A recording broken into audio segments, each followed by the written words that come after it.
Well, let's see. According to ESPN, the best defensive ends available. Want to check it out? You want to see? Yeah. And Let's by the way, do it. could we just I just want to throw this out. Henry or Jameson Williams, Brad Holmes, confirming yesterday J-Mo was never on the trade block. Not once. He said, I don't know where people got that report at.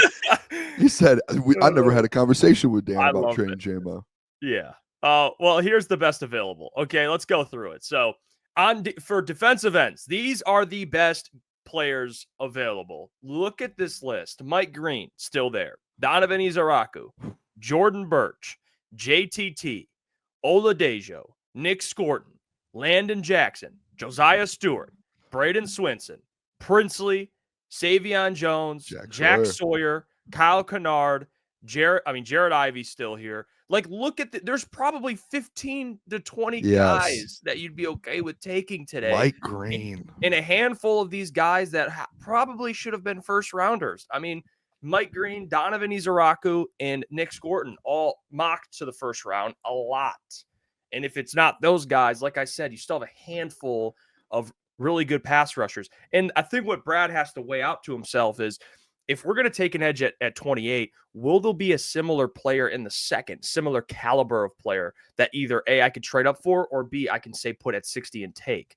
And when you look at this list, like, there is talented guys. Like, if they walk away with Jordan Birch today, or, JTT or Nick Scorton, or if they trade up and get Donovan Izaraku or Mike Green, everyone's looking at this going, yeah, we're happy.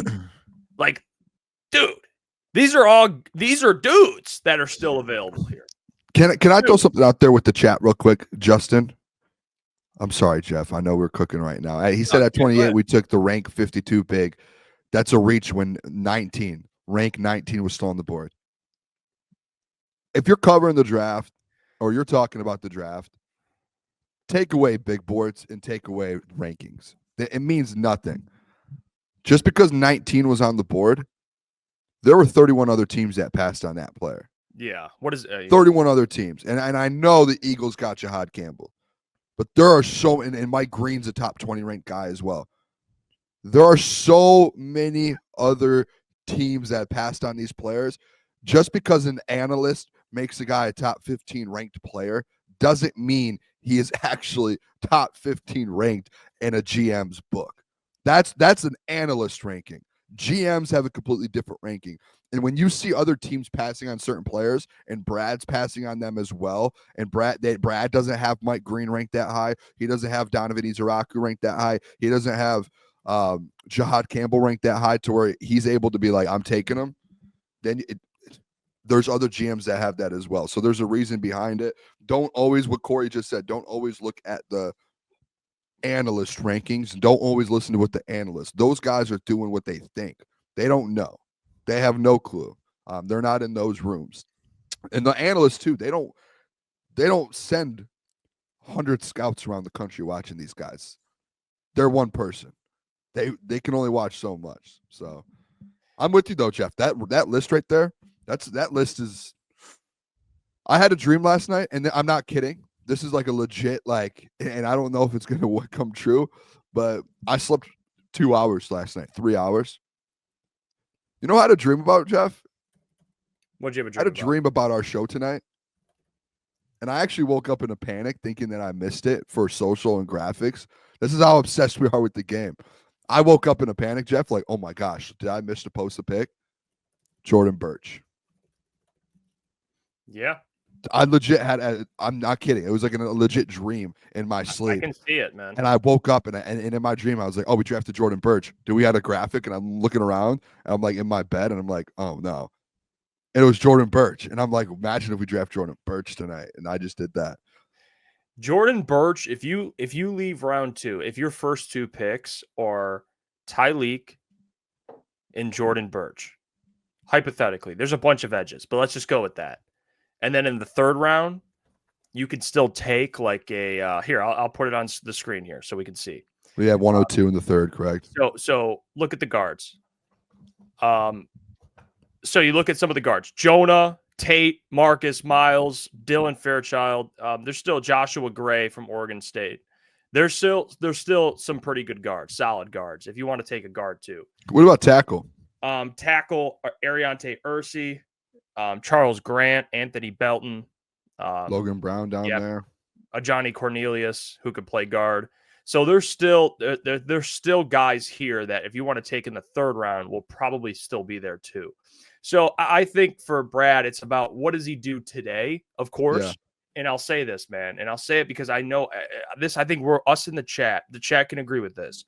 If today doesn't go as we expect, and they don't take an edge, and you wait, maybe Brad. I think let's just say hypothetically, the first pick on an edge is like the 5th round or whatever. Then we can be like, well, damn, you should have taken one earlier. Still doesn't change. Again, you have to see the canvas fully painted here. You know, Yep. it's still being painted. That's why, just looking at the pick straight up at 28, Tyleek, I like the pick. But for people that are freaking out that it should have been an edge, let's just see how today plays out. Because today, I think, could alter people's minds a lot. If you leave the draft with any of these edges, man, in the second, I'm happy. They went trenches first 2 rounds. This is what people wanted. If they get Tyleek and they get like a Jordan Birch, Kyle Kennard. I mean, Klotzy's gonna have a field day. They're all like guys he like broke down, but good players, all good players, man. There's plenty of them. And again, you never know. We're gonna watch. By the way, we'll be live today. We'll probably start around 5:30. We'll be live reacting to the draft live. So come hang out with us. But you never know, man. Brad could be picking a lot earlier than we expect. He could be moving up to take a guy. So it's not over. You got to wait till today it wraps up, and then we can get to it. And then tomorrow will be a whole nother situation. But Cody put it very well in the chat. Like all of the people mad. It's really about, hey, you see the big names in mock drafts, and you're mad that you didn't get them. And let's give us as an example, Jeff. Like we've had these guys. Like I traded up for Mike Hill. I traded up for Mike Green in a mock draft at one point. I'm sure we all did. I mean, we've traded up for James Pierce. We've traded up for Jahad Campbell. And when you do those, it's easy to fall into, hey, we know, hey, we're doing a show. We know how the boards. We know who's good and who's not. Let it play out a little bit, man. Like look back in a couple of years, and you might see why some of these guys fallen. Right? Or if Brad has the plan, he gets a steal on one of these guys who did fall, and you're sitting there going, how did he get him in the second round? Just like he got Sam Laporta and Brian Branch, and or how he's gotten a Kirby Joseph in the third and Amon-Ra St. Brown. So I like the names still on the board. I'm interested to see like the Mike Green. I think that's the biggest storyline in my opinion going into tonight because they have met with Mike Green, and I know there are those issues with the accusation. The accusations when he was at his former college before. So I don't know if that's playing a part. My guess is that is playing a part in it because he is a good ball player and he can play football. So that's the shocking news of him falling. But I do think there's a world to where if Brad's met with him and they've had conversations and they do their due diligence about it, that's a player you can move up for, especially getting, that's again, first rounded graded player that you're snagging in the second round, which I think is a big deal, a huge deal. Cody says, do we think Green falls to 60 and if we take him there, or is Brad totally out because of the allegations? We'll find out today, man. I mean, they met with them. I don't know if that was maybe due diligence or there is interest, but we'll find out tonight. There's going to be he ain't gonna wait too long, I don't think. Mike Green, there'll be teams trying to get him. Michael says, I wanted Kenneth Grant and I'll take the D tackle we got, but if we don't get an edge in round 2 or 3, I'm going to lose it. They see, and I get it. That's a fair. I think that's fair. I mean, even the wide receivers, Boone. I'm looking at some of these wide receivers. Luther Burden, by the way, never selected in the first round. That's crazy. Jaden Higgins, Trey Harris, Luther Burden, Jalen Noel, Jack Beck, Jalen Royals, Kyle Williams. Look at it. Like these Ty Felton, like Eric or Leak. Yeah, they met with him. They loved him. Yeah, Alik's here, Isaiah Bond, Isaac Tesla, Pat Bryant. I mean, there's still some good players here, man. So I think today is going to be very interesting. Now the Browns have 2 picks in like the next 5 or whatever, 4 picks. So they might go edge. Because who they're taking. Oh, Mike Green. You know who the Browns are taking? They're taking Shedeur Sanders. Yeah, I could see him going quarterback, defensive end in 2 of those picks, which would be really good picks. Hey, what's going on there? It's Jeff Iafrate. Appreciate you for finishing the video. You can check out one of the videos here suggested or show support by commenting, liking, and subscribing.